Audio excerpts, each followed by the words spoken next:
Brick may not sound like the most exhilarating topic, but stick with me because this video is packed with brick facts you didn't know you needed. Whether you're a realtor, an architect, or a home design enthusiast, you're about to accelerate to expert level in the next 10 minutes because we're going to cover a random but surprisingly useful compilation of really interesting brick facts related to residential construction, from secret structural tricks to the weird stuff hiding behind your walls. Number one, you're bound to have seen it. It's when mortar squidges out between bricks and it looks like it's melting on the exterior of the building, and no one ever knows what it's called. Well, it's actually called weeping mortar, and despite its looks, it's not a construction accident.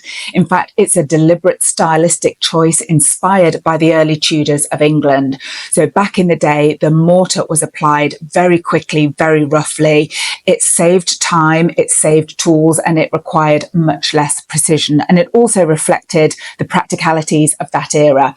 These days, when you see weeping mortar, it is very much a deliberate choice designed to make new homes look old worldy with charm, with this added built-in texture and interest on the exterior. Now, some people love it as a stylistic choice. Other people find it just a bit weird and unnecessary to have this kind of melting effect on the outside. Either way, it's deliberate, not accidental, and it's called weeping mortar.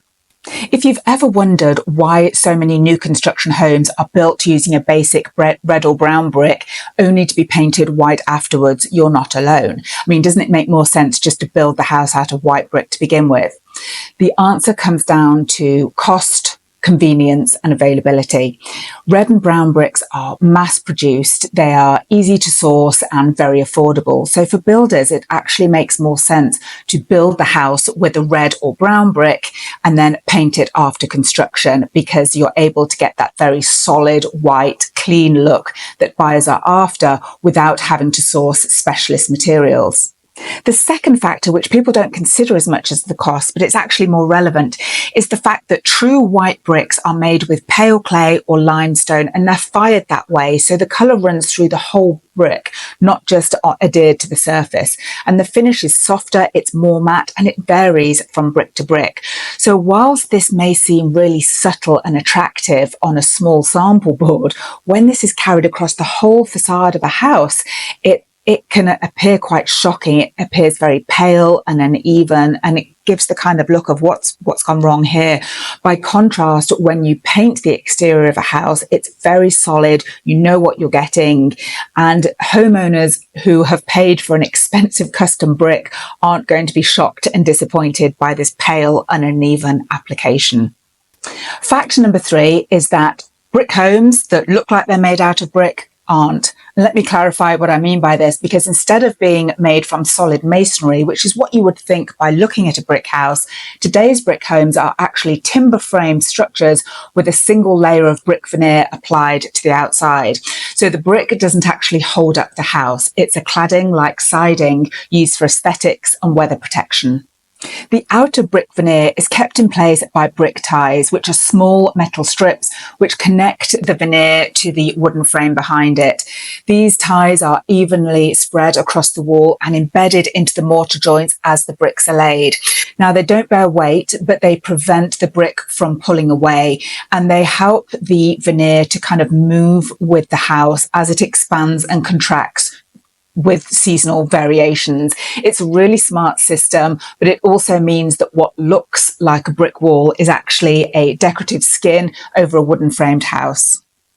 Fact number 4 is that mortar is deliberately weak. Now, this sounds counterintuitive because you'd think the material that is designed to hold bricks together would be as strong as possible.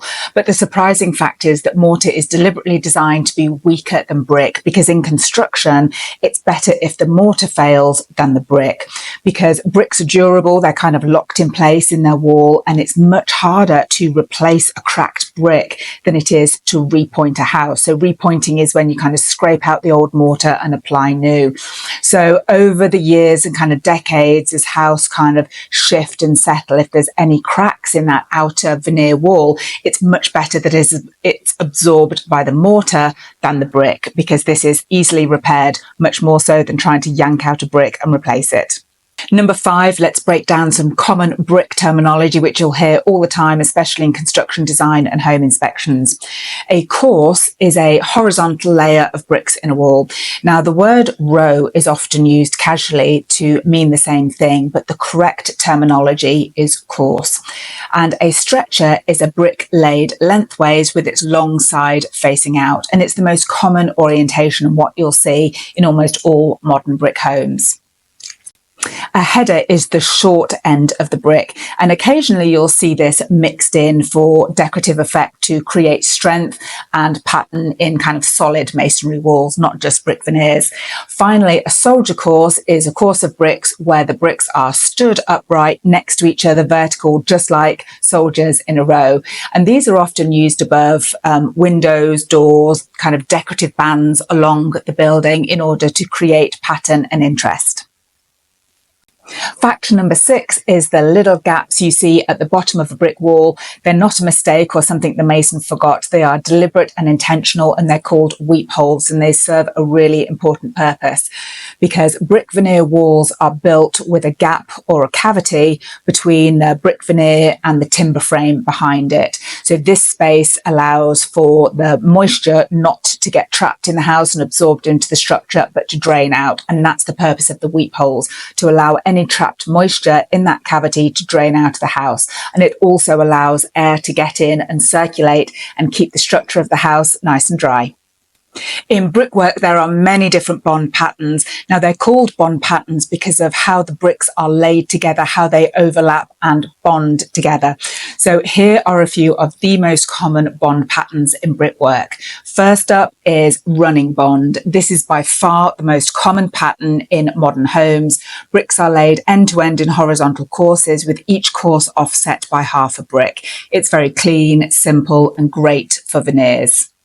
Next up is Flemish bond. This alternates stretchers and headers in the same course, with the long side, then the short side, long side, short side. And it's common in older Georgian and colonial homes and creates a really rich textured appearance. Next up, we have English bond. This alternates full courses, one row of headers followed by a row of stretchers, and it's strong, traditional, and often used in kind of older load-bearing brick structures. And finally, stack bond is where bricks are stacked directly on top of each other, forming a grid. It's quite a modern pattern, and it creates a very kind of minimalistic look, but it's not structurally strong. So this is only used in decorative or non-load-bearing walls. And finally, there's just a little more terminology to cover because you've probably heard these terms thrown around without giving too much thought to what they actually mean. And first up is masonry, which is kind of a broad term which covers the construction using individual multiple units such as brick, stone, or concrete blocks. And a mason is the name given to the craftsman who creates masonry items or repairs them.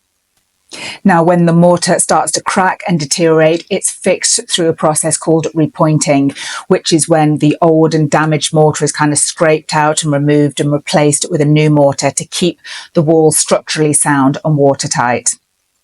Tuckpointing is a more specialised version of repointing. It uses 2 different mortars, it's more complicated, and it was originally developed to make irregular handmade bricks more clean and uniform. Today, most people use repointing and tuckpointing interchangeably, but tuckpointing is definitely more complicated and decorative of the 2. So there you have it, a crash course in bricks, from weep holes to painted facades, whether you're inspecting a home, designing one, buying one, or just curious about what's going on behind the veneer. Now you know more than most. If you enjoyed this deep dive, please like, share, subscribe, and meet me back here next week for more smart takes on residential architecture and no hard hat required.